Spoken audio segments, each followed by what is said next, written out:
คือคนพิเศษผู้ที่เสกสรรสารฝันได้ดังตั้งใจคนที่มี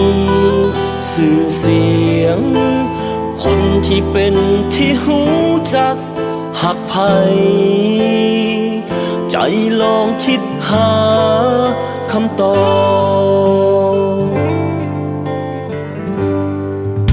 มีเหตุผลที่คนเฮาคิดฝันใฝ่เห็นคนอื่นไกลถึกใจให้เป็นตัวแทนและหลงลืมคนหาคนที่ยืนเคียงข้างกายคนสุดท้ายที่เป็นบอนพังพาเบอร์หนึ่งในใจแบบใดที่เจ้ามองหาเส้นผมที่ปิดบังตาผู้พาเจ้าแนมบ่เห็นพระเอกคนใดใส่ใจเจ้าทุกคืนเว้น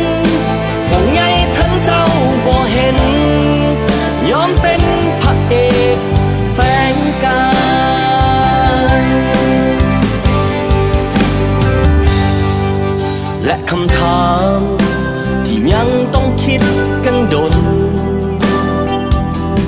ว่าคนหนึ่งคนอดทนยอมคนเพียงใดเพียงเพื่อคนที่หวังผู้เป็นพลังในหัวใจจึงขอแฝงกายสู้เพื่อจุดหมายคือครอบครัว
และคำถามที่ยังต้องคิดกันดนว่าคนหนึ่งคนอดทนยอมคนเพียงใดเพียงเพื่อคนที่หวังผู้เป็นพลังในหัวใจจะ